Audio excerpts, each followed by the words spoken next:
ঢাকা বিশ্ববিদ্যালয় কেন্দ্রীয় ছাত্র সংসদ অভিযোগ করেছে বিএনপি রাষ্ট্রের মৌলিক সংস্কারের বিরোধিতা করছে এবং ফ্যাসিবাদী কাঠামো অক্ষুণ্ণ রাখার চেষ্টা করছে। রোববার রাতে ডাকসুর সহসভাপতি সাদিক কায়েম, সাধারণ সম্পাদক এস.এম. ফরহাদ ও সহসাধারণ সম্পাদক মহিউদ্দিন খান যৌথ বিবৃতিতে এই অভিযোগ জানিয়েছেন। বিবৃতিতে বলা হয়, জুলাই বিপ্লব ছিল বৈষম্য, অবিচার ও ফ্যাসিবাদী শাসন কাঠামোর বিরুদ্ধে ছাত্র জনতার সম্মিলিত আন্দোলন। এর মূল লক্ষ্য ছিল রাষ্ট্রের মৌলিক সংস্কার, ক্ষমতার অপব্যবহার রোধ, স্বচ্ছ প্রশাসনিক নিয়োগ এবং বৈষম্যহীন নতুন বাংলাদেশ গঠন। কিন্তু বিএনপি জুলাই সনদের স্বাক্ষর করলেও ধারাবাহিকভাবে সেই সংস্কার বাস্তবায়নের বিরোধিতা করছে। তবে রাজনৈতিক মহলে এখন প্রশ্ন উঠেছে, ডাকসুর এই অবস্থান কি কেবল সংস্কারের পক্ষে নাকি এটা কোনো গোষ্ঠীর রাজনৈতিক এজেন্ডার অংশ। অনেকে বলছেন, বিএনপির সমালোচনার নামে ডাকসু কি তবে জামাত বিরোধিতার আড়ালে অন্য কারো পরিকল্পনা বাস্তবায়ন করছে।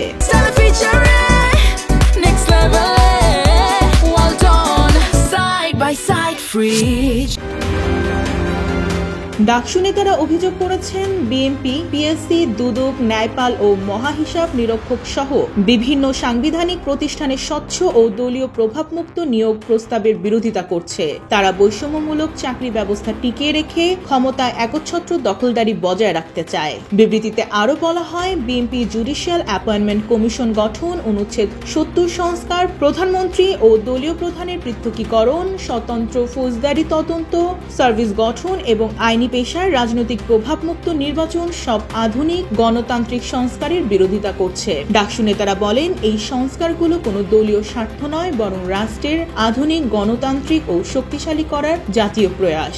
জনগণের হাতে থাকা উচিত এসব সংস্কার বিষয়ক চূড়ান্ত সিদ্ধান্ত, আর গণভোটই সেই পথ। তারা হুঁশিয়ারি দিয়ে বলেন, যদি কোনো রাজনৈতিক দল বা প্রাতিষ্ঠানিক শক্তি রাষ্ট্র গঠনমূলক সংস্কারের পথে বাধা দেয়, তাহলে ছাত্র জনতা ঐক্যবদ্ধভাবে প্রতিরোধ গড়ে তুলবে। জুলাই বিপ্লব কেবল সরকার পরিবর্তনের আন্দোলন নয়, এটা ফ্যাসিবাদী কাঠামো ভেঙে ন্যায়ভিত্তিক রাষ্ট্র বিনির্মাণের অঙ্গীকার। তবে অনেকেই বলছেন, ডাকসুর বিবৃতির ভাষা অনেকটা রাজনৈতিক দলীয় বক্তব্যের মতো। যদি তারা সত্যি রাষ্ট্রীয় সংস্কারের পক্ষে থাকে, তবে আহ্বানটা সবার প্রতি হওয়া উচিত, শুধু বিএনপির প্রতি নয়। ডাকসুর এই বিবৃতি রাজনৈতিক অঙ্গনে নতুন বিতর্কের জন্ম দিয়েছে। সমালোচকেরা বলছেন, ছাত্র সংগঠন হিসেবে ডাকসুর এই বক্তব্য কি রাজনৈতিক পক্ষপাত নয়, তা নিয়েও প্রশ্ন উঠেছে। তবে ডাকসুর নেতারা দাবি করছেন, তাদের অবস্থান কোনো দলের পক্ষে নয়, বরং রাষ্ট্র সংস্কারের পক্ষে জনগণের দাবির প্রতিফলন। ডেস্ক রিপোর্ট, জয় জয় দিন।